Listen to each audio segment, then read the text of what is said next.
नारायणं गुणैः सर्वैरुदीर्णं दोषवर्जितं ज्ञेयं गम्यं गुरुंश्चापि नत्वा सूत्रार्थमुच्यते।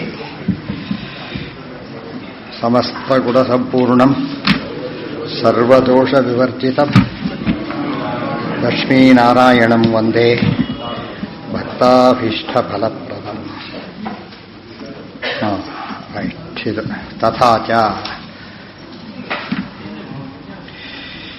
ಮುಖ್ಯ ಪ್ರಾಣ ತದುದ್ಭವ ಇತ್ಯೈವ ಇನ್ನು ಸ್ವಲ್ಪ ಹಿಂದೆ ಅಲ್ಲ. ನನ್ನಥಾಪಿ ಸರಿ, ನನ್ನ ಅಥಾಪಿ ಆಪೋ ಮಾಂ ಅದೇ ತಾನೆ. ನಾನು ಅಥಾಪಿ ಆಪೋ ವಾ ಮಾಂಸಂ ಆಪಶರೀರಂ ಇತಿ ಪೃಥಿವೀಂ ಶರೀರಮಾಪ್ಯೇತಿ ಇತಿ ಯೋ ಸೋ ಅಗ್ನೇಃ ದೇವಯೋನ್ಯಾ ಆಹುತಿಭ್ಯಃ ಸಂಭೂಯ ಹಿರಣ್ಯಶರೀರಃ ಊರ್ಧ್ವಂ ಸ್ವರ್ಗಂ ಲೋಕಮೇತೀತಿ ಚ ಶ್ರುತಿಭಿಃ ಪ್ರತ್ಯೇಕಂ ಶರೀರಸ್ಯ ಆಪ್ಯತ್ವ ಪಾರ್ಥಿವತ್ವ ತೈಜಸತ್ವ ಮಾತ್ರ ಪ್ರಾಪಿಕಾಭಿಃ ಕ್ರಮೇಣ ತತ್ಪ್ರಾಪಕ ಕಷಣತ್ವಾದಿ ರೂಪ ಯುಕ್ತ್ಯುಪೇತಾಭಿಃ ದೇಹಸ್ಯ ಏಕೈಕಭೂತ ಮಾತ್ರ ಕಾರ್ಯತ್ವ ಪ್ರಾಪ್ತೇಃ ಇಚ್ಛೆಯ ಏಕಪಕ್ಷಾಂಗೀಕಾರೇ ಚ ಅನ್ಯಪಕ್ಷದ್ವಯ ಪ್ರಾಪಕ ಸಂಯುಕ್ತಿಕ ಶ್ರುತಿದ್ವಯಸ್ಯ ಭೂತತ್ರಯ ಕಾರ್ಯತ್ವೇ ಚ ಆಪಃ ಶರೀರಂ ಇತ್ಯಾದಿ ವಿಶೇಷೋಕ್ತ್ಯಯೋಗೇನ ಇಮಾಸ್ತಿಸ್ರೋ ದೇವತಾಃ ಪುರುಷಂ ಪ್ರಾಪ್ಯ ಇತಿ ಭೂತತ್ರಯಾತ್ಮಕತ್ವಶ್ರುತೇಶ್ಚ ಅಪ್ರಾಮಾಣ್ಯಾದಿತ್ಯಥಃ ಪ್ರಾಪ್ತಂ ಮಾಂಸಾದಿಭೌಮವಿತ್ಯಾದಿ ಸೂತ್ರದ್ವಯಾತ್ಮಕ ದಯಾತ್ಮಕಂ ಅಂತಿಮಮಧಿಕರಣಂ ತಸ್ಯಾಪಿ ಅರ್ಥಮಾಹ ದೇಹಶ್ಚೈವ ತದುದ್ಭವ ಇತಿ. ಕೊನೆಯ ಅಧಿಕರಣದ ಸಂಗ್ರಹ ಇದು. ಏನು? ದೇಹಶ್ಚೈವ ತದುದ್ಭವ, ಮುಖ್ಯ ಪ್ರಾಣಶ್ಚೇಂದ್ರಿಯಾಣಿ ದೇಹಶ್ಚೈವ ತದುದ್ಭವ. ದೇಹಶ್ಚೈವ ತದುದ್ಭವ ಅಂತಕ್ಕಂಥ ಮಾತಿನಲ್ಲಿ ಇನ್ನೊಂದು ಪ್ರಶ್ನೆಗೂ ಉತ್ತರ ಇದೆ. ಏನು ಪ್ರಶ್ನೆ? ನನು ಅಥಾಪಿ ಆಪೋ ವಾ ಮಾಂಸಂ ಆಪಶರೀರಂ ಒಂದು ಕಡೆ ಬಂತು. ಈ ಮಾಂಸ ದೇಹದಲ್ಲಿ ಏನಿದೆ ಅದು ನೀರೇ ಶರೀರ ಅಂತ ಒಂದು ಕಡೆ ಹೇಳಿತು. ಇನ್ನೊಂದು ಕಡೆ ಹೇಳ್ತಾರೆ ಪೃಥಿವೀಂ ಶರೀರಮಪ್ಪೇತಿ. ಕೊನೆಗೆ ಪೃಥ್ವಿ ಶರೀರ, ಪೃಥ್ವಿಯಿಂದ ಶರೀರ ಅಂತ ಇನ್ನೊಂದು ಕಡೆ ಹೇಳಿದರು. ಇನ್ನೊಂದು ಕಡೆ ಹೇಳ್ತಾರೆ ಸೋ ಅಗ್ನೇಃ ದೇವಯೋನ್ಯಾಂ ಆಹುತಿಭ್ಯಃ ಸಂಭೂಯ ಹಿರಣ್ಯ ಶರೀರ ಊರ್ಧ್ವಂ ಸ್ವರ್ಗಂ ಲೋಕಮೇತಿ. ಅಗ್ನಿ ಅನ್ನೋದಿದೆ, ದೇವಯೋನಿಯದು. ಆಹುತಿಗಳನ್ನು ಹಾಕಿದಾಗ ಒಟ್ಟಿಗೆ ಕೂಡಿಕೊಂಡು ಹಿರಣ್ಯ ಶರೀರ ಊರ್ಧ್ವಂ ಸ್ವರ್ಗಂ ಲೋಕಮೇತಿ, ಹಿರಣ್ಯ ಶರೀರನಾಗಿ ಹೊರಗಡೋಕೆ ಹೋಗ್ತಾನೆ ಅಂತ ಇನ್ನೊಂದು ಕಡೆ ಹೇಳ್ತಾರೆ. ಮೂರು ಶ್ರುತಿಗಳು, ಒಂದು ನೀರು ಅಂತ ಹೇಳಿತು, ಇನ್ನೂ ಪೃಥ್ವಿ ಅಂತ ಹೇಳಿತು, ಇನ್ನೊಂದು ಅಗ್ನಿ ಅಂತ ಹೇಳಿತು. ಇತ್ತೀಚ ಶ್ರುತಿಭಿ ಪ್ರತ್ಯೇಕಂ ಶರೀರಸ್ಯ ಆಪ್ಯತ್ವ. ಶರೀರ ಆಪ್ಯತ್ವ ಅಂದ್ರೇನು? ನೀರಿನಿಂದ. ಅಪ್ ಅಂದ್ರೆ ನೀರಿನಿಂದ ಬಂದಿರೋದು. ಪಾರ್ಥಿವತ್ವ ಪೃಥ್ವಿಯಿಂದ ಬಂದಿರೋದು. ತೈಜಸತ್ವ ಅಗ್ನಿಯಿಂದ ಬಂದಿರೋದು ಅಂತ ಮಾತ್ರ ಪ್ರಾಪಿಕಾಭಿ ಕೇವಲ ಹಿರಣ್ಯ ಶರೀರನಾಗಿ ಚಿನ್ನದ ದೇಹವುಳ್ಳವನಾಗಿ ಅಂತ ಅರ್ಥ. ಪ್ರಾಪಿಕಾಭಿ ಕ್ರಮೇಣ ತತ್ಪ್ರಾಪಕ ಕಠಿಣತ್ವಾದಿ ರೂಪಯುಕ್ತ್ಯುಪೇತಾಭಿ. ಆಮೇಲೆ ನೋಡಿದ್ರೆ ದೇಹದೊಳಗೆ ಪೃಥ್ವಿ ಅಂಶ ಇದೆ, ನೀರಿನ ಅಂಶ ಇದೆ, ತೇಜಸ್ಸಿನ ಅಂಶ ಇದೆ ಅಂತ ಯುಕ್ತಿಯಿಂದನೂ ಗೊತ್ತಾಗುತ್ತೆ. ದೇಹ ಮುಟ್ಟಿದ್ರೆ ಗೊತ್ತಾಗುತ್ತೆ, ಬೆಂಕಿ ಬಿಸಿ ಇರೋದು ಗೊತ್ತಾಯ್ತಾ, ನೀರಿರೋದು ಸ್ಪಷ್ಟ ಗೊತ್ತು. ಪೃಥ್ವಿ ವಾಸನೆ ನೋಡಿದ್ರೆ ಗಂಧವತಿ ಪೃಥ್ವಿ ಅದು ಗೊತ್ತಾಯ್ತು. ದೇಹಸ್ಯ ಏಕೈಕಭೂತ ಮಾತ್ರ ಕಾರ್ಯತ್ವ ಪ್ರಾಪ್ತೇಹೇ. ಪಾಂಚಭೌತಿಕ ಶರೀರ ಅಂತ ಅನಿಸೋದಿಲ್ಲ ಇದು, ಒಂದೊಂದರಿಂದನೇ ಮಾಡಿದ್ದಾರೆ ಅಂತ ಯಾಕೆ ಅನ್ನಬಾರದು ಅಂತ ಶ್ರುತಿ ಹೇಳ್ತಾ ಇದೆ. ಒಂದು ಕಡೆಗೆ ಇಚ್ಛೆಯ ಏಕಪಕ್ಷಾಂಗೀಕಾರೇ, ಯಾವುದು ಒಂದು ಪಕ್ಷ ಒಪ್ಪಿಕೊಂಡ್ರೆ ಅನ್ಯ ಪಕ್ಷದ್ವಯ ಪ್ರಾಪಕ ಸುಯುಕ್ತಿಕ ಶ್ರುತಿದ್ವಯಸ್ಯ. ಬರೀ ನೀರು ಅಂತ ಪಕ್ಷ ಇಟ್ಕೊಂಡ್ರೆ ಪೃಥ್ವಿ ಮತ್ತು ಅಗ್ನಿಯಿಂದ ದೇಹ ಮಾತು ಹೊರಟೋಯ್ತು. ಅಗ್ನಿ ಅಂತ ಇಟ್ಕೊಂಡ್ರೆ ಪೃಥ್ವಿ ಅಪ್ಪು ಹೋಯಿತು. ಹೀಗೆ ಒಂದನ್ನು ಒಪ್ಪಿಕೊಂಡಾಗ ಒಂದೊಂದನ್ನು ಮಾತ್ರ ಒಂದೊಂದು ಕಡೆ ಹೇಳಿದೆ. ಆದ್ದರಿಂದ ಪರಸ್ಪರ ಹೊಂದಾಣಿಕೆ ಇಲ್ಲ. ಭೂತತ್ರಯ ಕಾರ್ಯತ್ವೇಚ ಇನ್ನು ಮೂರು ಆಗಿದೆ ಅಂತ ಇಟ್ಕೊಂಬೋಣ, ಪಂಚಭೂತಗಳು ಸೇರಿದೆ ಅಂತ ಇಟ್ಕೊಂಬೋಣ. ಒಂದು ಏಕಭೂತರ ಕಾರ್ಯ ಒಂದು, ಅಥವಾ ಭೂತತ್ರಯ ಕಾರ್ಯ. ಏಕಭೂತ ಕಾರ್ಯ ಅಂದ್ರೇನೋ ಪಂಚಭೂತಗಳಲ್ಲಿ ಒಂದೇ ಭೂತದಿಂದ ಮಾಡಲ್ಪಟ್ಟಿರೋದು. ಭೂತತ್ರಯ ಅಂದ್ರೆ ಮೂರು ಭೂತಗಳಿಂದ ಮಾಡಲ್ಪಟ್ಟಿರೋದು. ಆಕಾಶವಾಯು ಯಾತಕ್ಕೆ ಹೇಳಲಿಲ್ಲ ಅಂದ್ರೆ ಅವೆರಡು ಅಮೂರ್ತಗಳು, ಇವು ಮೂರ್ತ, ಮ್ಯಾನಿಫೆಸ್ಟ್ ನಾನ್ ಮ್ಯಾನಿಫೆಸ್ಟ್. ಅವು ಆಪಹ ಶರೀರಂ ಇತ್ಯಾದಿ ವಿಶೇಷ ಉಕ್ತಿ ಅಯೋಗೇನ. ಭೂತತ್ರಯ ಕಾರ್ಯ ಇದ್ದ ಮೇಲೆ ಆಪಹ ಅಗ್ನಿ ಯಾಕೆ ಹೇಳಬೇಕು? ಹೊಂದಾಣಿಕೆ 3 ಹೇಳಿದ್ದೇ ಒಂದು ನಮಗೆ ಕನ್ಫ್ಯೂಷನ್. ಸರಿ, ಭೂತತ್ರಯ ಅಂತ ಇನ್ನೊಂದು ಮತ್ತೊಂದು ಕನ್ಫ್ಯೂಷನ್. ಹೀಗಾಗಿ ಬರೀ ಏನ್ ಮಾಡ್ತಾ ಇದೆ? ಇಮಾಸ್ತಿಸ್ರೋ ದೇವತಾ ಪುರುಷಂ ಪ್ರಾಪ್ಯ, 3 ದೇವತೆಗಳು ಕೂಡ ಪುರುಷನ ಹತ್ರ ಹೋಗಿ ತದ ಬೇರೆ ಕಂಟಿನ್ಯೂ ಮಾಡ್ತಾರೆ. ಇತಿ ಭೂತತ್ರಯಾತ್ಮಕತ್ವ ಶ್ರುತೇಶ್ಚ ಅಪ್ರಾಮಾಣ್ಯಾದಿತ್ಯತಃ ಪ್ರಾಪ್ತಂ. ಹೀಗೆ ಭೂತತ್ರಯಾತ್ಮಕತ್ವ ಶ್ರುತೇಶ್ಚ, ಒಂದೊಂದು ಭೂತದಿಂದ ಆಗುತ್ತೆ ಅನ್ನೋ ಶ್ರುತಿಗಳು 3 ಇದೆ, ಅದಕ್ಕೂ ವಿರೋಧ. ಅದ್ರಲ್ಲಿ ಒಂದು ಒಪ್ಕೊಂಡ್ರೆ ಇನ್ನೆರಡಕ್ಕೆ ವಿರೋಧ. ಇನ್ನು ಭೂತತ್ರಯ ಅಂತ ಹೇಳಿದಾಗ 3ಕ್ಕೂ ವಿರೋಧ. ಏನಿದು? ಆದ್ದರಿಂದ ಅಪ್ರಾಮಾಣ್ಯಾದಿತ್ಯತಃ ಪ್ರಾಪ್ತಂ. ಒಂದೊಂದು ಕಡೆ ಒಂದು ರೀತಿ ಹೇಳ್ತಾ ಇದ್ದಾರೆ, ಸರಿಯಲ್ಲ. ಇದೇ ನಾವು ಭಾಗವತಕ್ಕೆ ಹೋದರೆ ಪರಮಾತ್ಮ ವಾಮನ ರೂಪದಿಂದ ಭೂಮಿಯನ್ನು 2 ಹೆಜ್ಜೆ ಅಳೆದುಕೊಂಡ, ಎಡಗಾಲನ್ನ ಮೇಲೆ ಎತ್ತಿದ ಅಂತ ಒಂದು ಕಡೆ ಹೇಳ್ತಾರೆ, ಬಲಗಾಲನ್ನ ಎತ್ತ ಅಂತ ಬೇರೆ ಕಡೆ ಹೇಳ್ತಾರೆ. ಅವೆಲ್ಲ ಇದೇ ಟೈಪ್ ಡೌಟ್ ಕಡೆ. ಸೊ ಎಡಗಾಲ ಎತ್ತ ಬಲಗಾಲ ಎತ್ತಿದನೋ? ಎಡಗಾಲ ಎತ್ತಿದ ಅಂದರೆ ಬಲಗಾಲ ಎತ್ತಿದ ಕತೆ ಸುಳ್ಳು, ಬಲಗಾಲ ಎತ್ತಿದ ಎಡಗಾಲ ಎತ್ತಿದ ಕತೆ ಸುಳ್ಳು. ಒಟ್ಟಿಗೆ ಎರಡೂ ಸುಳ್ಳು ಹಾಕಾಗಿರಬಾರದು ಅಂತ ಇನ್ನೊಂದು ಪ್ರಶ್ನೆ. ಅದಕ್ಕೆ ಉತ್ತರ ಕೊಡಲಿಕ್ಕೆ ಇವೆಲ್ಲ ಓದ್ಕೊಬಿಟ್ಟು ಎಲ್ಲ ಎಕ್ಸ್ಟೆನ್ಷನ್ ಸಿಕ್ಬಿಡುತ್ತೆ. ಯಾವ ರೀತಿ ಹೇಳಿದ್ದೆ, ಏನು ಉತ್ತರ? ಆಚಾರ್ಯರು ತಕ್ಷಣ ಉತ್ತರ ಕೊಡ್ತಾರೆ. ವಾರಾಹೇ ವಾಮಪಾದಂತೂ ತದನ್ಯತ್ರತು ದಕ್ಷಿಣಂ. ಶ್ವೇತವರಾಹ ಕಲ್ಪದಲ್ಲಿ ಎಡಗಾಲು, ಬೇರೆದರಲ್ಲಿ ಬಲಗಾಲು. ಇದು ಗೊತ್ತಿಲ್ಲದವನು ಏನು ಮಾಡ್ದ? ದೊಡ್ಡ ಗಲಾಟೆ ಅಭಿಷ್ಟ, ಹಿಂದೆ ಮುಂದೆ ಓದೋದೇ ಇಲ್ಲ. ಅದೇ ಸಮಸ್ಯೆ. ಇಲ್ಲಿ 2 ಅಜ್ಞಾನದಿಂದ ಮಾಡೋದು ಕೆಲವರು, ಉದ್ದೇಶಪೂರ್ವಕ ಮಾಡೋದು ಕೆಲವರು. ಅಜ್ಞಾನದಿಂದ ಮಾಡೋರನ್ನ ತಿದ್ದಬಹುದು, ಉದ್ದೇಶಪೂರ್ವಕ ಮಾಡೋರು ಏನು ಮಾಡಿ ಒಪ್ಪೋದೇ ಇಲ್ಲ, ಮತ್ತೆ ಪ್ರಶ್ನೆ ಕೇಳ್ತಾನೆ ಇರ್ತಾರೆ, ವಿರೋಧ ಮಾಡೇ ಮಾಡ್ತಾರೆ. ಕಲ್ಪಗಳು ಬೇರೆ ರಿಪೀಟ್ ಆದಾಗ ಟೆಕ್ಸ್ಟ್ ಬುಕ್ ನಿಮ್ದು ಯಾವುದು ನಮ್ದು ಯಾವುದು? ನಾನು ಅದೇ ಕೋರ್ಸು ಟೆಕ್ಸ್ಟ್ ಬುಕ್ ಬೇರೆ ಆಯಿತು ಅಂದರೆ ಬೇರೆ ಇರು, ಕಲ್ಪಕ್ಕೆ ಹಾಕೋಬೇಕು. ಇರು ಬೇಡ, ಕಲ್ಪಗಟ್ಲೆ ದೂರ ಇಲ್ಲ, ಗೊತ್ತಾಯ್ತಾ? ನಿಮ್ದು ಯಾವ ಬ್ಯಾಚ್ ನಿಮ್ದು ಯಾವ ಬ್ಯಾಚ್ ಅಂದ್ರೆ ಮುಗಿದೋಯ್ತು. ಗೊತ್ತಾ? ಇಬ್ಬರು ಫಸ್ಟ್ ರ್ಯಾಂಕ್ ಅದೇ ಫಸ್ಟ್ ರ್ಯಾಂಕ್ ಆಗ್ತೀರಿ. ನೀನಾದ್ರೆ ಅವನಲ್ಲ, ಅವನಾದ್ರೆ ನೀನಲ್ಲ ಅಂತ ಕೇಳಿದ್ರೆ ಬೇರೆ ಬ್ಯಾಚ್ ಅಷ್ಟೇನೆ, ವಿರೋಧ ಬರಲೇ ಇಲ್ಲ. ಇದು ಲೋಕದಲ್ಲಿ ಅರ್ಥ ಆಗುತ್ತೆ, ಅಲ್ಲಿ ಮಾತ್ರ ಭಾರಿ ಗಲಾಟೆ ಮಾಡ್ತಾರೆ. ಪುರಾಣಗಳ ಬೈಯೋರೆಲ್ಲ ಇದೇ ಕಾರಣ ಕೊಡೋದು, ವೇದ ಬೈಯೋರು ಪುರಾಣ ಬೈಯೋರು ಇದೇ ಕಾರಣ ಕೊಡ್ತಾರೆ. ಈ ಅಧ್ಯಾಯ ಪಾದ ಪೂರ್ತಿ ಓದ್ಬಿಟ್ರೆ ಎಂಥ ಪ್ರಶ್ನೆಗೆ ಉತ್ತರ ಕೊಡಕ್ಕೆ ಬರುತ್ತೆ. ಉತ್ತರ ಮಾಂಸಾದಿ ಭೌಮಮಿತ್ಯಾದಿ ಸೂತ್ರದ್ವಯಾತ್ಮಕಂ ಅಂತಿಮಾಧಿಕರಣಂ. ಈ ಕೊನೆಯ ಅಧಿಕರಣ ಎರಡನೇ ಅಧ್ಯಾಯದಲ್ಲಿ ಎಷ್ಟನೇ ಪಾದ ಇದು? 4ನೇ ಪಾದ, ಕೊನೆಯ ಪಾದದ ಕೊನೆಯ ಅಧಿಕರಣ. ಕೊನೆಯ ಪಾದದ ಕೊನೆಯ ಅಧಿಕರಣದಲ್ಲಿ ಈ ವಿಷಯ ಬಂದಿದೆ, ಉತ್ತರ ಬಂದಿದೆ. ತಸ್ಯಾಪ್ಯರ್ಥವಃ ದೇಹಶ್ಚೈವ ತದುದ್ಭವ ಇತಿ ಪ್ರಾಗುಕ್ತ ದಿಶಾ ತ್ರಿವೃತ್ಪದ ಸನ್ನಿಧಾಪಿತಂ ವಾ ಇಂದ್ರಿಯೋಪಚಯ ಹೇತುತ್ವೇನ ಸನ್ನಿಧಾಪಿತಂ ವಾ ಪೃಥಿವ್ಯಾಪ್ತೇಜೋ ರೂಪಭೂತತ್ರಯಂ ತದಿತಿ ಪರಾಮೃಶ್ಯತೆ. ದೇಹಶ್ಚ ತದುದ್ಭವ ಏವ ಭೂತತ್ರಯಜನ್ಯ ಏವ. ಉತ್ತರ ಪ್ರಾಗುಕ್ತ ದಿಶಾ, ಹಿಂದೆ ಹೇಳಿದ ರೀತಿ, ದಿಶಾ ಅಂದರೆ ಹಿಂದೆ ಹೇಳಿದ ರೀತಿಯಲ್ಲಿ ತ್ರಿವೃತ್ಪದ ಸನ್ನಿಧಾಪಿತಂ ವಾ, ತ್ರಿವೃತ್ಪದ, ತ್ರಿವೃತ್ ಅನ್ನೋ ಪದ 3ರಿಂದ ಆಗಿದೆ ಅನ್ನೋ ಪದವನ್ನ ಇಟ್ಟುಕೊಂಡು ಇಂದ್ರಿಯೋಪಚಯ ಹೇತುತ್ವೇನ ಸನ್ನಿಧಾಪಿತಂ ವಾ, ಇಂದ್ರಿಯ ಉಪಚಯ ಹೇತುತ್ವೇನ, ಇಂದ್ರಿಯಗಳಿಗೆ ಉಪಚಯ ಬಂದಿದೆ, ಸೂಕ್ಷ್ಮೇಂದ್ರಿಯಕ್ಕೆ ಏನಾಗಬೇಕು? ಸ್ಥೂಲೇಂದ್ರಿಯ ಸೇರಬೇಕು. ಪೃಥಿವ್ಯಪ್ತೇಜೋ ರೂಪಭೂತತ್ರಯಂ ತದಿತಿ ಪರಾಮೃಶ್ಯತೆ. ಪ್ರಾಪಿತ ಅಂದರೆ ಬರೋದು ಅಂತ ಅರ್ಥ, ಅದರಿಂದ ಒದಗತಕ್ಕಂತಹ. ಪರಾಮೃಶ್ಯತೆ ದೇಹಶ್ಚೈವ ತದುದ್ಭವ, ದೇಹಶ್ಚ ತದುದ್ಭವ ಇತಿ. ಇಲ್ಲಿ ತತ್ಶಬ್ದಕ್ಕೆ ಭೂತತ್ರಯಗಳು ಭೂತತ್ರಯಜನ್ಯ ಏವ, 3 ಭೂತಗಳಿಂದನೂ ಹುಟ್ಟಿವೆ. ನತು ಏಕೈಕ ಮಾತ್ರ ಜನ್ಯ ಇತ್ಯೇವಕಾರಾರ್ಥ, ಬರೀ ಪೃಥ್ವಿಯಿಂದ ಬರೀ ಇದರಿಂದ ಆಗಿದ್ದಲ್ಲ. ಅತ್ರ ತದುದ್ಭವ ಇತ್ಯುಕ್ತ್ಯ ಯಸ್ಮಿನ್ ದೇಹೇ ಯಸ್ಯ ಭೂತಸ್ಯ ಉದ್ಭೂತಿ ವಿಷಯ ಸಂಯೋಗೋ ಅಸ್ತಿ ತನ್ನಿಮಿತ್ತೋ ವಿಶೇಷ ವ್ಯಪದೇಶ ಇತಿ ಸೂಚನಾತ್ ಆಪಃ ಶರೀರವಿತ್ಯಾದಿ ವಿಶೇಷ ಶ್ರುತಿಗತಿ ದರ್ಶಿತ. ಮುಂದೆ ವಿಶೇಷ ಏನು? ಅತ್ರ ತದುದ್ಭವ ಇತ್ಯುಕ್ತ್ಯ ಯಸ್ಮಿನ್ ದೇಹೇ ಯಸ್ಯ ಭೂತಸ್ಯ ಉದ್ಭೂತಿ ವಿಷಯ ಸಂಯೋಗೋ ಅಸ್ತಿ. ಕೆಲವದರಲ್ಲಿ ಕೆಲವು ಕಂಟೆಂಟ್ ಸ್ವಲ್ಪ ಜಾಸ್ತಿ ಇರುತ್ತೆ, ಆ ದೃಷ್ಟಿಯಿಂದ ಹೇಳಿರ್ತಾರೆ. ಉದಾಹರಣೆಗೆ ಆ ಕಡಲೆ ಹಿಟ್ಟಿಂದನೇ ಅಂಬೋಡಿ ಮಾಡಿ ಹಾಕ್ಬಿಟ್ಟಿದ್ದಾರೆ, ಬೋಂಡ ಕರೆದು ಹಾಕಿದ್ದಾರೆ. ಇನ್ನೊಂದು ಕಡೆ ಏನು ಮಾಡಿದ್ದಾರೆ? ಮೈಸೂರು ಪಾಕು ಮಾಡಿ ಹಾಕ್ಬಿಟ್ಟಿದ್ದಾರೆ. ಇದನ್ನು ಸ್ವೀಟ್ ಅಂತಾರೆ, ಅದನ್ನೇನಂತಾನೆ? ಖಾರ ಅಂತಾರೆ. ಅದರಲ್ಲೂ ಎಲ್ಲ ಕಾಮನ್ ಇದೆ, ಖಾರ ಸ್ವೀಟ್ ಮಾತ್ರ ವ್ಯತ್ಯಾಸ. ಅದು ಯಾಕೆ ಇದೀಗ ಡೀಟೇಲ್ ಯಾಕೆ ಕರೆಯೋದಿಲ್ಲ? ಕಡಲೆ ಹಿಟ್ಟು ಎಟ್ಲ ಹಾಕಿ ಮಾಡಿ ಇಟ್ಟಿದ್ದಾರೆ ಅಂತ ಯಾರು ಹೇಳೋದಿಲ್ಲ, ಬರೀ ಸ್ವೀಟ್ ಅಂದ್ಬಿಡ್ತಾರೆ ಅಷ್ಟೇ. ಅದೇ ರೀತಿಯೇ ಯಾವುದರಲ್ಲಿ ಯಾವ್ದು ಹೆಚ್ಚಿದೆಯೋ ಅದರಲ್ಲಿ ಕೆಲವು ಪದಾರ್ಥ ಇದು ಉಷ್ಣ ಶೀತ ಅಂತ ಕರೀತಾರೆ. ಕೆಲವು ಆಹಾರದಲ್ಲೇನೆ ಕೆಲವು ಉಷ್ಣ ಪದಾರ್ಥ, ಕೆಲವು ಕೆಲವು ತಗೊಂಡ ತಕ್ಷಣ ನೆಗಡಿ ಶುರುವಾಗುತ್ತೆ, ಕೆಲವು ತಗೊಂಡ ತಕ್ಷಣ ಹೀಟು. ಯಾತಕ್ಕೆ ಅಂದರೆ ಬರೀ ಹೀಟಿಂದ ಮಾಡಿದ್ದಲ್ಲದು, ಹೀಟ್ ಪ್ರಧಾನ ಅಂತ ಅರ್ಥ. ಈ ಕರ್ಮಯೋಗ ಜ್ಞಾನಯೋಗದೊಳಗೆ ಹಾಗೆ ಜ್ಞಾನ ಪ್ರಧಾನ ಯೋಗ, ಕರ್ಮ ಪ್ರಧಾನ ಯೋಗ ಅಂತ ಕರಿತೇವೆ, ಹಾಗೆ ಪ್ರಾಧಾನ್ಯ ಹೇಳಿದ್ದೆ ಹೊರತು ಅದೇ ಅಂತ ಅಷ್ಟೇ ಅರ್ಥ ಅಲ್ಲ.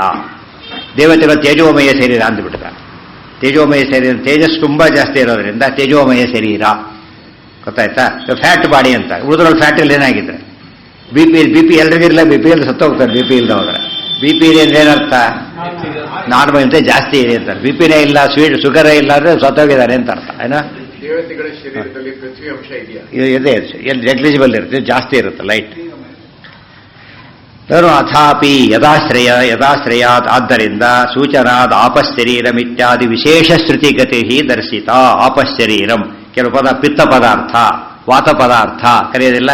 ಅಸಿಡಿಟಿ ಜಾಸ್ತಿ ಆಗುತ್ತೆ, ತಿನ್ಬೇಡ, ಅಸಿಡಿಟಿ ಜಾಸ್ತಿ ಆಗುತ್ತೆ. ಇದರಲ್ಲಿ ಮಾಡೋ ಶಕ್ತಿ ಇದೆ. ಬೇಳೆಗಳಲ್ಲಿ ಪ್ರೋಟೀನ್ಸ್ ಜಾಸ್ತಿ ಇದೆ ಅಂತ ಹೇಳ್ತಾರಲ್ಲ, ಆ ಟೈಪು ಹೇಳ್ತಾರೆ ಹೊರತು ಎಲ್ಲದರಲ್ಲೂ ಎಲ್ಲ ಕೂಡ ಸೂಕ್ಷ್ಮಾಂಶದಲ್ಲಿ ಇದ್ದೇ ಇರುತ್ತೆ. ಪಾಂಚಭೌತಿಕ ದೇಹ, ಪಾಂಚಭೌತಿಕ ಪದಾರ್ಥನೇ ತಿನ್ಬೇಕು. ಯಾವುದು ಕಡಿಮೆ ಆಗಿರುತ್ತೆ, ಹೆಚ್ಚಾಗಿರುತ್ತೆ ಅನ್ನೋದ್ರ ಮೇಲೆ ಕರೀತಾರೆ.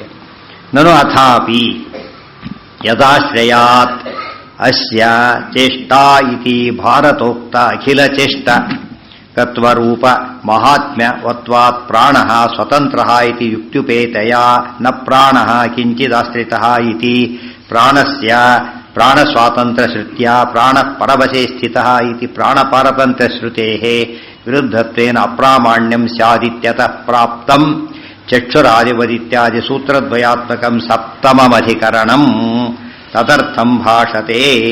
ಮುಖ್ಯ ಪ್ರಾಣವಶೇ ಸರ್ವಂ ಸ ವಿಷ್ಣೋರ್ವಶಗಃ ಸದಾ ಇತಿ. ಇನ್ನೊಂದು ಪ್ರಶ್ನೆ. ನಾನು ಅಥಾಪಿ ಯದಾಶ್ರಯಾದಸ್ಯ ಚೇಷ್ಟಾಃ, ಒಂದು ವಾಕ್ಯ. ಯದಾಶ್ರಯಾತ್ ಅಸ್ಯ ಚೇಷ್ಟಾಃ, ಅಸ್ಯ ಈ ಜಗತ್ತಿನ ಚೇಷ್ಟಾಃ ಯದಾಶ್ರಯಾತ್ ಯಾರಿಂದ ಆಗುತ್ತಾ ಇದೆಯೋ, ಉಚ್ಚಾವಚ ಏನ ಸಮಸ್ತ ಚೇಷ್ಟಾಃ ಮಧ್ವೀಜದ ಮಾತಿಗಿದೆ ಮೂಲ. ಯದಾಶ್ರಯಾದ ಅಸ್ಯ ಚೇಷ್ಟಾ, ಪ್ರಾಣದೇವರು ಇಲ್ಲದೆ ಹೋದ್ರೆ ಏನಾಗುತ್ತೆ? ಜಗತ್ತಿಗೆ ಮೂವ್ಮೆಂಟೇ ಇಲ್ಲ, ಸ್ಟಾಪ್ ಆಗಿ ಹೋಗ್ಬಿಡುತ್ತೆ. ಇತಿ ಭಾರತೋಕ್ತ ಅಖಿಲ ಚೇಷ್ಟಕತ್ವ ರೂಪ ಮಹಾತ್ಮ್ಯವತ್ವಾತ್. ಮಹಾಭಾರತದಲ್ಲಿ ಮಾತು ಬಂದಿದೆ. ಅದ್ರಲ್ಲಿ ಏನು ಹೇಳಿದ್ದಾರೆ? ಎಲ್ಲದಕ್ಕೂ ಕೂಡ ಚೇಷ್ಟಾಕರ್ತೃತ್ವ ಯಾರಿಗಿದೆ? ವಾಯುದೇವರಿಗಿದೆ ಅಂತ ಹೇಳಿದ್ರು. ಇದರಿಂದ ವಾಯುದೇವರು ಏನಂತಾಯಿತು? ಪ್ರಾಣ ಸ್ವತಂತ್ರ. ಪ್ರಾಣದೇವರು ಏನಂತಾಯಿತು? ಅವರೇ ಸ್ವತಂತ್ರರು, ದೇವರಲ್ಲ. ಇತಿ ಯುಕ್ತಿಪೇತಯ, ನೀವೇ ಯುಕ್ತಿ ಕೊಟ್ರಲ್ಲ, ಅಲ್ಲೆಲ್ಲವರು ಚೇಷ್ಟೆ ಮಾಡಲಿಕ್ಕೆ ಬರೋದಿಲ್ಲ ಅಂತೇಳಿ. ನ ಪ್ರಾಣ ಕಿಂಚಿದಾಶ್ರಿತ. ಇನ್ನೊಂದು ವಾಕ್ಯ ಇದೆ, ನ ಪ್ರಾಣ ಕಿಂಚಿದಾಶ್ರಿತ. ಎಲ್ಲವನ್ನೂ ಎಲ್ಲವೂ ಪ್ರಾಣದೇವರನ್ನು ಆಶ್ರಯಿಸಿವೆ, ಆದರೆ ಪ್ರಾಣದೇವರು ಯಾರನ್ನೂ ಆಶ್ರಯಿಸಿಲ್ಲ. ಸ್ವತಂತ್ರ ಅಂತ ಇನ್ನೊಂದು ವಾಕ್ಯ ಬಂತು, ಆಯ್ತಾ? ಇತಿ ಪ್ರಾಣ ಸ್ವಾತಂತ್ರ್ಯ ಶ್ರುತ್ಯ, ಪ್ರಾಣದೇವರು ಸ್ವತಂತ್ರ ಅಂತಕ್ಕಂಥ ಶ್ರುತಿ ಇದೆ. ಇಷ್ಟೇ ಒಪ್ಪಿಕೊಂಡಕ್ಕೆ ಹೋದರೆ ಇನ್ನೊಂದು ಶ್ರುತಿ ಇದೆ, ಪ್ರಾಣ ಪರವಶೇ ಸ್ಥಿತ. ಪ್ರಾಣದೇವರು ಪರಮಾತ್ಮ ವಶದಲ್ಲಿದ್ದಾರೆ, ಇನ್ನೊಂದು ವಾಕ್ಯ ಇದೆ. ಹಾಗೆ ಪ್ರಾಣದೇವರು ಯಾರ ವಶದಲ್ಲಿ ಇಲ್ಲ ಅನ್ನೋ ಮಾತು ಒಂದು, ಪರಮಾತ್ಮನ ವಶದಲ್ಲಿದ್ದಾರೆ ಅನ್ನೋ ಮಾತು ಎರಡಕ್ಕೂ ವಿರೋಧ ಬಂತಲ್ಲ. ಆದ್ದರಿಂದ ಶ್ರುತಿ ಅಪ್ರಮಾಣ ಅಂತ ಒಂದು ವಾದ. ಇತಿ ಪ್ರಾಣ ಪಾರತಂತ್ರ್ಯ ಶ್ರುತೇಹೇ, ಮೊದಲನೇದ್ಯಾವುದು? ಪ್ರಾಣ ಸ್ವಾತಂತ್ರ್ಯ ಶ್ರುತಿ. ಇದು ಪ್ರಾಣ ಪಾರತಂತ್ರ್ಯ ಶ್ರುತಿ. ಮುಖ್ಯ ಪ್ರಾಣದೇವರಿಗೆ ಸ್ವಾತಂತ್ರ್ಯ ಹೇಳ್ತಕ್ಕಂಥ ಶ್ರುತಿ ಕೆಲವಿದೆ, ಅಸ್ವಾತಂತ್ರ್ಯ ಹೇಳ್ತಕ್ಕಂಥ ಶ್ರುತಿ ಕೆಲವಿವೆ.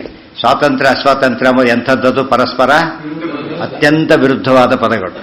ಪ್ರಾಣಿಗಳು ಸ್ವತಂತ್ರ ಆದರೆ ಅಸ್ವತಂತ್ರ ಆಗೋದಿಲ್ಲ, ಸ್ವತಂತ್ರ ಆಗೋದಿಲ್ಲ. ಶ್ರುತಿ ಅದೇ ಮಾತನ್ನು ಹೇಳ್ತಾ ಇದೆ. ವಿರುದ್ಧತ್ವೇನ ಅಪ್ರಾಮಾಣ್ಯಂ ಸ್ಯಾದಿತ್ಯತಃ ಪ್ರಾಪ್ತಂ. ಅದಕ್ಕೆ ಉತ್ತರ ಕೊಡ್ತಾರೆ. ಚಕ್ಷುರಾದಿವದಿತ್ಯಾದಿ ಸೂತ್ರದ್ವಯಾತ್ಮಕಂ ಸಪ್ತಮಮಧಿಕರಣಂ. 7ನೇ ಅಧಿಕರಣದಲ್ಲಿ 2 ಸೂತ್ರದ ಅಧಿಕರಣ ಅದು, ಅದರಲ್ಲಿ ಉತ್ತರ ಬಂದಿದೆ. ಏನು ಉತ್ತರ ಬಂದಿದೆ? ತದರ್ಥಂ ಭಾಷತೆ, ಅಣುಭಾಷ್ಯದ ಸಂಗ್ರಹ. ಮುಖ್ಯ ಪ್ರಾಣ ವಶೇ ಸರ್ವಂ ಸ ವಿಷ್ಣೋರ್ವಶಗಃ ಸದಾ ಇತಿ. 2 ಸರಿಯಾಗಿದೆ. ಪ್ರಾಣದೇವರು ಸ್ವತಂತ್ರ ಅನ್ನೋ ರೀತಿ ಏನು ಹೇಳಿದ್ದಾರೆ ಅಂದರೆ, ಮುಖ್ಯ ಪ್ರಾಣವಶೇ ಸರ್ವಂ. ಉಳಿದ ಎಲ್ಲಾ ದೇವತೆಗಳು ಯಾರ ವಶ? ಪ್ರಾಣದೇವರ ವಶ ಅಂತ ಅಷ್ಟೇ ಅರ್ಥ. ಇದಕ್ಕೆ ಸವಿಷ್ಣೋರ್ವಶಗಃ ಸದಾ, ಅವ್ರು ಯಾರ ವಶ? ವಿಷ್ಣುವಿನ ವಶ. ಆದ್ದರಿಂದ ವಿರೋಧ ಇಲ್ವೇ ಇಲ್ಲ. ಪ್ರಾಣದೇವರ ಮಹಿಮೆ ಅವ್ರನ್ನ ಬಿಟ್ಟರೆ ಇಲ್ಲ ಅಂತ ಹೇಳಿದಾಗ ಆ ಗುಂಪಿನ ಸ್ಟೂಡೆಂಟ್ ಬೆಸ್ಟ್ ಅಂತ ಹೇಳಿದರು. ಸ್ಟಾಫ್ ಅಂತ ಹೇಳಿದ್ದಲ್ಲ, ಅದು ಸ್ಟೂಡೆಂಟ್ ಅಲ್ಲ ಅಷ್ಟೇ. ಜೀವರಲ್ಲಿ ಉತ್ತಮರು ಯಾರು ಅಂದರೆ ವಾಯುದೇವರು. ಎಲ್ಲರೂ ಅವರನ್ನು ಆಶ್ರಯಿಸಿದ್ದಾರೆ, ಅವರು ಯಾರನ್ನೂ ಆಶ್ರಯಿಸಿಲ್ಲ ಅಂದರೆ ಬೇರೆ ಜೀವರನ್ನು ಆಶ್ರಯಿಸಿಲ್ಲ ಅಂತ ಅಷ್ಟೇ ಅರ್ಥ. ಪ್ರಾಣದೇವರು ಯಾರ ಅಧೀನ? ಪರಮಾತ್ಮನ ಅಧೀನ. ಪರಮಾತ್ಮ ಯಾರನ್ನು ಆಶ್ರಯಿಸಿದ್ದಾನೆ? ವಿರೋಧ ಇಲ್ಲೇ ಇಲ್ಲ ಅಂತ ಹೇಳಿ. ಏನು? ಬ್ರಹ್ಮದೇವರು ವಾಯುದೇವರು ಇಬ್ಬರು ಏನು? ಒಂದೇ ಗುಂಪಾದ್ದರಿಂದ ಈಗಿನ ವಾಯುದೇವರು ಮುಂದಿನ ಬ್ರಹ್ಮದೇವರು. ಸೊ ಬ್ರಹ್ಮ ಶಬ್ದದಿಂದ ಎಲ್ಲ ರುಜುಗಳು ಕೂಡ ಸೇರ್ಕೊಂಡು. ಅದೇ ರೀತಿ ಸಚ ವಿಷ್ಣೋರ್ವಶಗ ಸದಾ ಇತಿ, ಸದಾ ವಿಷ್ಣೋರ್ವಶಗ ಸೇರಿಸ್ಕೊಂಡು ಮುಖ್ಯ ಪ್ರಾಣ ವಶೇ ಸರ್ವಂ ಸದಾ ಮೊದಲೇದು, ಸವಿಷ್ಣೋ ವಶಗ ಸದಾ ಎರಡು ಕಡೆ. ಅದೇನು ಮಾತರ್ಮೇ ಮಾತರೀಶ್ವರನ್ ಹೇಳಬೇಕಾದ್ರೆ ಎಲ್ಲರ ಒಳಗೂ ವಾಯುದೇವರಿದ್ದು ಅನುಗ್ರಹ ಮಾಡ್ತಿದ್ದಾರೆ ಅಂತ ಅರ್ಥ.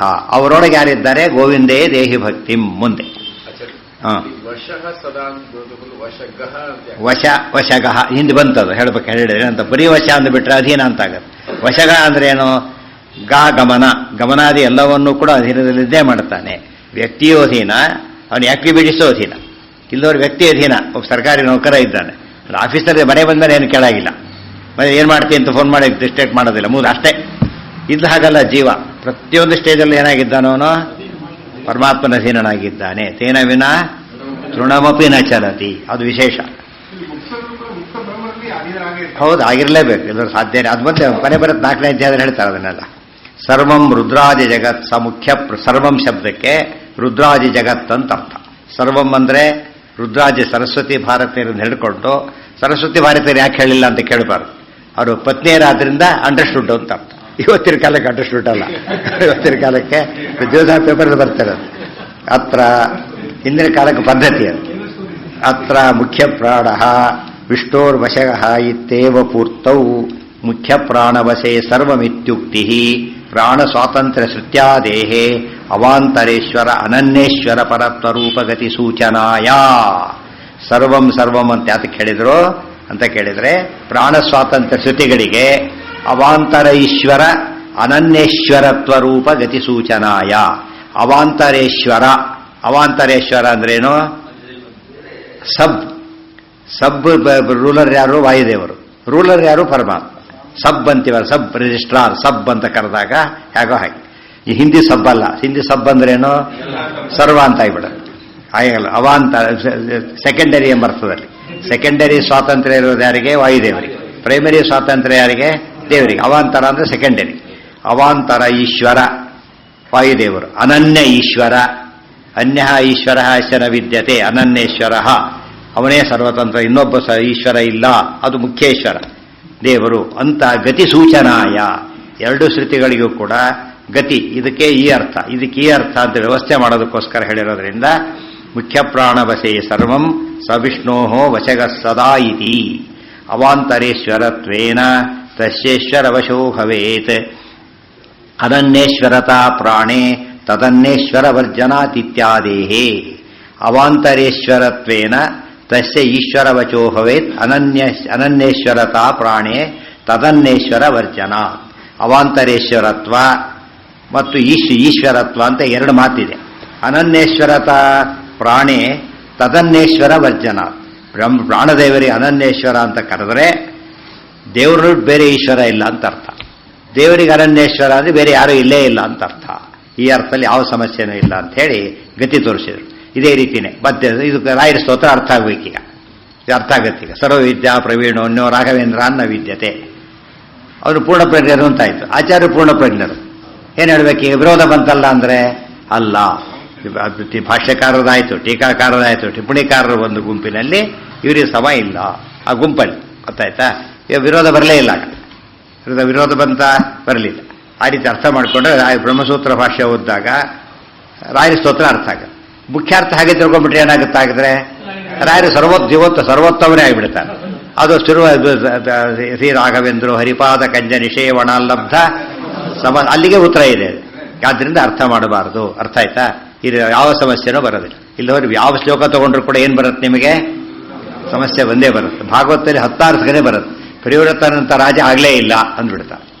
ಗೊತ್ತಾಯ್ತಾ? ಹಿಂದಿನವರು ಮುಂದಿನವರು ಯಾರು ಇವನಿಗೆ ಸಾಟಿಯಲ್ಲ. ಮಾತಿಗೆ ಅರ್ಥ ಏನು ಅಂದರೆ, ಕೆಲವು ಬರೀ ಪ್ರಶಂಸೆ, ಕೆಲವು ಒಳಗಿರೋ ಪರಮಾತ್ಮನ ವಿಭೂತಿ ರೂಪಕ್ಕೆ ಹೇಳಿದ್ದು, ಕೆಲವು ಬೇನವರು ಬಿಟ್ಟು ಅಂತ ಅರ್ಥ. ಇದೆಲ್ಲ ಅರ್ಥ ಮಾಡಿಕೊಂಡ್ರೆ ಯಾವ ಸಮಸ್ಯೆ. ಆಗಿನ ಕಾಲಕ್ಕೆ ಇನ್ನೊಂದು, ಆಗಿನ ಕಾಲಕ್ಕೆ ಯಾರೂ ಇಲ್ಲ. ಗೊತ್ತಾ? ಇದು ಫಸ್ಟ್ ಅಂದರೆ ಫಸ್ಟ್. ಆಗಿನ ಕಾಲಕ್ಕೆ ಅಷ್ಟೇ, ಆಲ್ ಟೈಮ್ ರೆಕಾರ್ಡ್ ಅಲ್ಲ. ಅದೆಂಥದ್ದು? ಆ ಟೈಮ್ಗಷ್ಟೇ ರೆಕಾರ್ಡ್, ಆಲ್ ಟೈಮ್ ಅಲ್ಲ, ಆ ಟೈಮ್ಗಷ್ಟೇ. ಆಲ್ ಟೈಮ್ ರೆಕಾರ್ಡ್ ಅಂದ್ರೆ ಯಾರು ಏನು ಮಾಡಕ್ಕೆ ಬರೋದಿಲ್ಲ, ಮುಗಿದೋಯ್ತು. ಹಾಂ, ಹಿಂದೆ ಅದಕ್ಕೆ ಹೇಳಿದ್ರು. ಪ್ರಸಂಗ ಬಂತು ಅಂತ ಹೇಳಿ ಹಿಂದೆ ಹೇಳ್ಬಿಟ್ಟಿದ್ದಾರೆ. ಅದಕ್ಕೆ ಇನ್ನು ಸಂಗ್ರಹ ಮಾಡೋಕೆ ಆಚಾರ್ಯ ಏನು ಮಾಡ್ತಾರೆ? ಹಿಂದೆ ಮುಂದೆ ಮಾಡ್ತಾರೆ. ಅದಕ್ಕೆ ಪ್ರಸಂಗ ಬಂದಾಗ ಅದನ್ನು ಹೇಳಿಬಿಟ್ಟು ಇನ್ನೊಂದು ಆಮೇಲೆ ಕಂಟಿನ್ಯೂ ಮಾಡ್ತಾರೆ. ಆ ರೀತಿ ಹೇಳಿದಾಗ ಏನಾಗುತ್ತೆ, ಸಂಗ್ರಹ ಮಾಡೋದು ಸುಲಭ ಆಗುತ್ತೆ. ಸಂಗ್ರಹ ಮಾಡೋದು ಸುಲಭ. ಪ್ರತಿಯೊಂದು ಅಲ್ಲಲ್ಲೇ ಹೇಳ್ತವ್ರು ಏನಾಗುತ್ತಾಗ ಸಂಗ್ರಹದ ಪರ್ಪಸ್ ಸರ್ವಾಗೋದಿಲ್ಲ. ಅರ್ಥ ಆಯ್ತಾ? ಆ ಅರ್ಥದಲ್ಲಿ ಒಂದು ಆಲ್ಫಾಬೆಟಿಕಲ್ ಆರ್ಡರ್ ಹಾಕಿಬಿಟ್ಟು ಎಲ್ಲರೂ ಸೇರಿಸ್ಬಿಟ್ರೆ ಮುಂದೆ ಒಂದು ಪ್ರಸಂಗ ಬರೋದಿಲ್ಲ. ಮೆರಿಟ್ ಬಂದಾಗ ಮೆರಿಟ್ ಕಾನ್ಸೆಪ್ಟ್ ಬೇರೆ. ಮೆರಿಟ್ನಲ್ಲಿ ಲಿಸ್ಟ್ ಮಾಡಬೇಕಾದ್ರೆ ಆಲ್ಫಾಬೆಟಿಕಲ್ ಲಿಸ್ಟ್ ಕೊಡೋದಿಲ್ಲ. ಗೊತ್ತಾಯ್ತಾ? ಫಸ್ಟ್ 10th ರ್ಯಾಂಕ್ ಬಂದವನು ಎ ಅಂತಿರ್ತಾನೆ. ಗೊತ್ತಾಯ್ತು? ಫಸ್ಟ್ ರ್ಯಾಂಕ್ ಬಂದವನು ಜೆಡ್ ಅಂತಿರ್ತಾನೆ. ಅನೌನ್ಸ್ ಮಾಡ್ಬೇಕಾದ್ರೆ ಜೆಡ್ ಅಷ್ಟೇ ಬರೋದು. ಯಾತಕ್ಕೆ ಬರೋದಿಲ್ಲ ಅಂತ ಕೇಳಿದ್ರೆ ಇದು ಆಲ್ಫಾಬೆಟಿಕಲ್ ಆರ್ಡರ್ ಅಲ್ಲ. ಇದು ಕೆಲವು ದಿಕ್ಕುಗಳೇ ಇದೆ. ಏನು ಹೇಳ್ತೇವೆ? ಇಂದ್ರ, ಅಗ್ನಿ, ಯಮ ಅಂತ ಹೇಳ್ಬಿಡ್ತೇವೆ. ಈಗ ಆರ್ಡರ್ ಹೇಳಿದೆ ಇಂದ್ರ ಆದ್ಮೇಲೆ ಆಕ್ಚುಲಿ ಅಗ್ನಿ ಬರೋದಿಲ್ಲ. ಎಲ್ಲಿ ಕಡಿಮೆ ಇರೋದು? ಈಶಾನ್ಯ ರುದ್ರ ಭಾರಿ ಮೇಲಿದ್ದಾರೆ. ಇಲ್ಲಿ ಕ್ರಮ ಯಾವುದು? ಆಲ್ಫಾಬೆಟಿಕಲ್ ಇಂತ ದಿಕ್ಕ್ರಮ ಅಷ್ಟೇ. ಆ ದೃಷ್ಟಿಯಿಂದ ಇಲ್ಲಿ ಆಚಾರ್ಯ ಈ ಕ್ರಮ ಇಟ್ಕೊಂಡಿರೋದ್ರಿಂದ ಯಾವ ಕ್ರಮ ಹಿಡ್ಕೊಂಡಿಲ್ಲ. ಬ್ರಹ್ಮಸೂತ್ರ ಯಾವುದು ವಿಸ್ತಾರ, ಅದು ವಿಸ್ತಾರ ಇದ್ದಾಗ ಹೇಳೋದು ಬೇರೆ, ಸಂಕ್ಷೇಪ ಮಾಡದೆ ಹೇಳೋದು ಬೇರೆ. ಗೊತ್ತಾಯ್ತು? ಸಂಕ್ಷೇಪ ಭಾಷ್ಯ ಇದೆ. ಸಂಕ್ಷೇಪ ಭಾಷ್ಯವಾದಾಗ ಎಷ್ಟೆಷ್ಟು ಸಾಧ್ಯವಾಗುತ್ತೋ ಅಷ್ಟನ್ನೇನು ಮಾಡಿಬಿಡ್ಬೇಕಲ್ಲಿ ಇನ್ಕ್ಲೂಡ್ ಮಾಡಬೇಕು. ಅದು ಬರೆಯೋದಕ್ಕೂ ಸುಲಭ, ಅರ್ಥ ಮಾಡ್ಕೊಳ್ಳೋದಕ್ಕೂ ಸುಲಭ. ಅದಕ್ಕೆ ಹಾಗೆ ಮಾಡ್ತಾರೆ. ತಥಾಚ ಚಕ್ಷುರಾದೇರಿವ ಮುಖ್ಯ ಪ್ರಾಣಸ್ಯಾಪಿ ಈಶತ್ವ ಈಶವತ್ವೇ ಈಶವಶತ್ವೇ ಅವಾಂತರೇಶ್ವರತ್ವಪಿ ನ ಸ್ಯಾತ್ ತದ್ವದೇವ ಇತಿ ಶಂಕಾವ್ಯುದಾಸಾಯ ಚ ತತ್ರ ಅಕಾರಣತ್ವರೂಪ ಯುಕ್ತಿ ಸೂಚನಾಯ ಮುಖ್ಯ ಪ್ರಾಣವಶೇ ಇತಿ ಮುಖ್ಯ ಪ್ರಾಣಪದ ಪ್ರಯೋಗಃ. ತಾನಿ ಹವಾ ಸರ್ವಾಣಿ ಕರಣಾನಿ ಅಥ ಪ್ರಾಣ ಏವ ಅಕರಣಃ ತಸ್ಮಾನ್ ಮುಖ್ಯ ಇತ್ಯಾಚಕ್ಷತೆ ಇತಿ ಶ್ರುತೇಃ. ಆಗೊಂದು ಮತ್ತೊಂದು ಪ್ರಶ್ನೆಗೂ ಉತ್ತರ. ತಥಾಚ ಚಕ್ಷುರಾದೇರಿವ ಮುಖ್ಯ ಪ್ರಾಣಸ್ಯಾಪಿ ಈಶ್ವರವಶತ್ವೇ ಅವಾಂತರೇಶ್ವರತ್ವಪಿ ನ ಸ್ಯಾತ್. ಓಹೋ, ಹಾಗಿದ್ರೆ ಒಂದು ಕೆಲಸ ಮಾಡೋಣ. ವಿಷ್ಣು ಒಬ್ಬನೇ ಸರ್ವೇಶ್ವರ ಹೇಳಿದಿರೋದಲ್ಲೋ, ವಾಯುದೇವರು ನೆಕ್ಸ್ಟ್ ಅಂದ್ರಿ. ಆ ರೀತಿ ಹೇಳ್ತಾ ಹೋದರೆ ಪ್ರತಿಯೊಬ್ಬ ದೇವತೆಗೆ ಹೇಳೋದಕ್ಕೆ ಬರುತ್ತೆ. ಅವಾಂತರೇಶ್ವರ ಎಷ್ಟು ಜನ ಇದ್ದಾರೆ? ಚಕ್ಷುಗೆ ಸೂರ್ಯ, ಅವಂತ ಆತ್ಮೆ ಸರ್ವೋತ್ತಮ, ಕಣ್ಣಿಗೆ ಇನ್ನೊಬ್ಬ, ಕಿವಿಗೆ ಮತ್ತೊಬ್ಬ. ಯಾಕೆ ಹೇಳಬಾರ್ದು? ಮುಖ್ಯ ಪ್ರಾಣನಿಗೆ ಅವಾಂತರ ಅಂತ ಹೇಳಿದ್ರೆ ಇನ್ನೂ ಸ್ವಲ್ಪ ಬೇಕಾದಷ್ಟಿದೆ. ಸೊ ಮುಖ್ಯ ಪ್ರಾಣದೇನು ಕೋಡು ಅಂತಾರಲ್ಲ ಹಾಗೆ. ಸೊ ವಿಷ್ಣು ಆದ್ಮೇಲೆ ಯಾರಾದ್ರೂ ಈಕ್ವಲ್ ಮಾಡಿ ಹಾಕ್ಬಿಡಿ. ವಿಷ್ಣು ಪ್ರಾಣ ಸ್ಪೆಷಾಲಿಟಿ ಕೊಡಬೇಡಿ ಅಂತ ಅವನು ವಾದ. ಮೊದಲೇನು ಮಾಡಿದ? ಅವರೇ ಸ್ವತಂತ್ರ ಮಾಡ್ಲಿಕ್ಕೆ ಕೊಟ್ಟಿದ್ದ. ಈಗೇನು ಮಾಡಿದ? ಅವ್ರು ಯಾವುದೋ ಗುಪ್ತ ಸೇರಿಸ್ಬಿಡಿ ಅಂತ ಅದಕ್ಕೆ ಉತ್ತರ ಕೊಡ್ತಾರೆ. ಸರಿಯಾಗಿ ಅರ್ಥ ಮಾಡ್ಕೋಬೇಕು. ನಾನು ತಥಾಚ ಚಕ್ಷುರಾದೇರಿವ ಮುಖ್ಯ ಪ್ರಾಣಸ್ಯಾಪಿ ಈಶವಸತ್ವೇ. ಮುಖ್ಯ ಪ್ರಾಣನು ಈಶವಶ. ಚಕ್ಷುರಾದಿ ದೇವತೆಗಳಾದಂತಹ ಸೂರ್ಯಾದಿಗಳು ಈಶ್ವರವಶ. ಈಶ್ವರವಶತ್ವ ಇಬ್ಬರು ಕಾಮನ್ ಫ್ಯಾಕ್ಟರ್ ಆದಮೇಲೆ ಮುಖ್ಯ ಪ್ರಾಣದೇನು ಮಹತ್ವ ಬಂತದ್ರೊಳಗೆ? ಈಶವಶತ್ವ ಕಾಮನ್ ಫ್ಯಾಕ್ಟರ್ ಆಗಲಿಲ್ಲ ಅಂದಮೇಲೆ ಅವಾಂತರೇಶ್ವರತ್ವ ವಿನಶ್ಯಾತ್. ಅವಾಂತರೇಶ್ವರ ಪದ ಉಪಯೋಗಿಸಲೇಬೇಡಿ. ಮುಖ್ಯ ಪ್ರಾಣವಶೆ ಅನ್ಲಕ್ಕೆ ಹೋಗಬೇಡಿ. ಅಷ್ಟು ಸಾಕು ಅಂತ ಕೇಳಿದರೆ ತದ್ವದೇವ ಇತಿ ಶಂಕಾದುದಾಸಾಯ. ಉತ್ತರ ಕೊಡೋದಕ್ಕೋಸ್ಕರ ತತ್ರ ಅಕಾರಣತ್ವ ರೂಪ ಯುಕ್ತಿ ಸೂಚನಾಯ. ಇಲ್ಲಿ ನೀನು ಆ ರೀತಿ ಬೇರೆ ಮಾಡೋದಕ್ಕೆ ಯುಕ್ತಿ ಇಲ್ಲ, ನಮ್ಮದಕ್ಕೆ ಯುಕ್ತಿ ಇದೆ ಅಂತ ಹೇಳೋದಕ್ಕೋಸ್ಕರ ಮುಖ್ಯ ಪ್ರಾಣವಶೇ ಇತಿ ಮುಖ್ಯ ಪ್ರಾಣ ಪದ ಪ್ರಯೋಗ. ಮುಖ್ಯ ಅಂತ ಹಾಕಿದ್ರಿಂದ ಉತ್ತರ ಬಂತದ್ರಲ್ಲಿ. ಉಳಿದವರೆಲ್ಲರೂ ಈಶಾಧೀನ, ಪ್ರಾಣದೇವರು ಈಶಾಧೀನ. ಆದರೆ ಈಶಾಧೀನದಲ್ಲಿ ಮುಖ್ಯ ಯಾರು ಅಂದರೆ ವಾಯುದೇವರು. ಆದ್ದರಿಂದ ಏನಾಯ್ತು? ಮಹತ್ವ ಬಂತು. ಅರ್ಥ ಆಯ್ತಾ? ಆದ್ದರಿಂದ ಸಮಸ್ಯೆ ಬರಲಿಲ್ಲ. ಹೇಳಿಲ್ಲ ಕ್ಲಾಸ್ 4 ಗೌರ್ಮೆಂಟ್ ಸರ್ವೆಂಟೆ, ಕ್ಲಾಸ್ 1 ಗೌರ್ಮೆಂಟ್ ಸರ್ವೆಂಟೆ. ಕ್ಲಾಸ್ 1 ಅಂತ ಯಾಕೆ ಕರಿತೀರ ಅವ್ರನ್ನ? ಎಲ್ಲ ಗೌರ್ಮೆಂಟ್ ಸರ್ವೆಂಟ್ರೆ ಬೋಧೋಯ್ತಲ್ಲ. ತಪ್ಪು. ಯಾತಕ್ಕೆ? ಅದರಲ್ಲೂ ಕೂಡ ಏನಿದೆ ಮತ್ತೆ ತಾರತಮ್ಯ. ಉಳಿದವರಿಗೆ ಸಮಸ್ಯೆ ಬರುತ್ತಿದೋ? ಯಾಕೆ? ತಾರತಮ್ಯ ಒಪ್ಪದೇ ಇದ್ದವರ ಸಮಸ್ಯೆ ಇದೆ. ತಾರತಮ್ಯ ಒಪ್ಪಿದಾಗ ಏನು ಬರಲಿಲ್ಲ? ಸಮಸ್ಯೆ ಬರಲೇ ಇಲ್ಲ.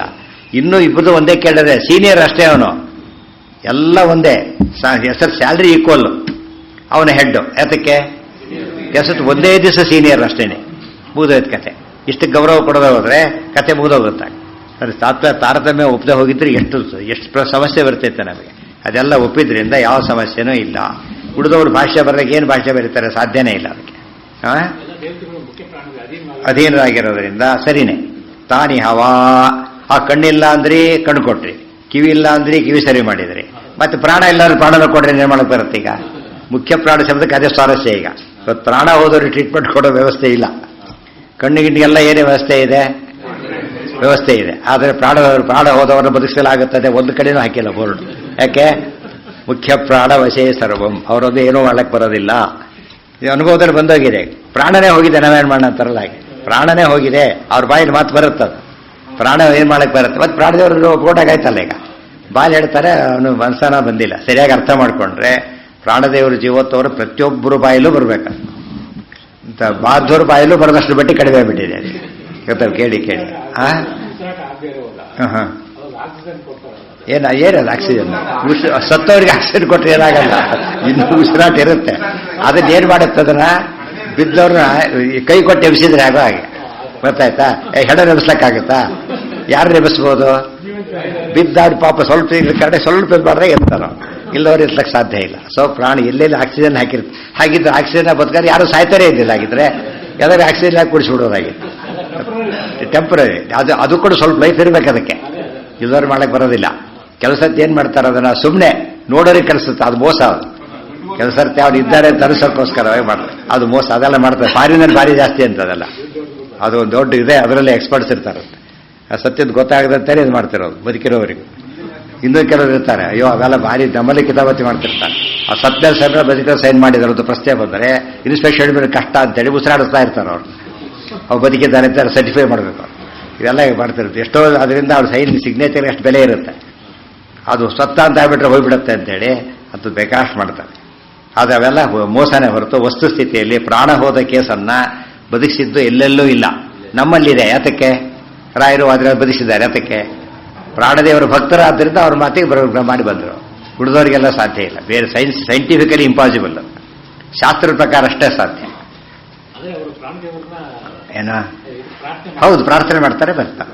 ಅವ ಬರ್ತಾರೆ. ಅವ್ರು ಭಾರಿ ಬೇಕಾದವರು ಮಾಡ್ಕೊತಾರೆ. ಹಾಗೆ ಎಷ್ಟು ಪ್ಲೇಸ್ ಕ್ಲೋಸ್ ಆಗಿದ್ದನ್ನ ಓಪನ್ ಮಾಡ್ತಾರೆ. ಯಾವಾಗ ಪ್ರಸಂಗ ಬಂದಾಗ ಬೇಕಾದ ಉಳಿದವ್ರ ಕೇಸಲ್ಲಿ ಓಪನ್ ಮಾಡಿ ಬದ್ ಕೇಸುಗಳು ಎಲ್ಲ ಸೆಟ್ಲೇ ಆಗೋದಿಲ್ಲ. ಆ ರೀತಿ ಆಗ್ಬಿಡುತ್ತೆ. ದೊಡ್ಡವ್ರು ಹೇಳ್ತಾರೆ ವ್ಯಾಲಿಡ್ ರೀಸನ್ ಇದೆ ಅಂತ ಅರ್ಥ. ಅದಕ್ಕೆ ತಾನಿ ಹವಾ ಸರ್ವಾಣಿ ಕರಣಾನಿ ಪ್ರಾಣ ಏವ ಅಕರಣ.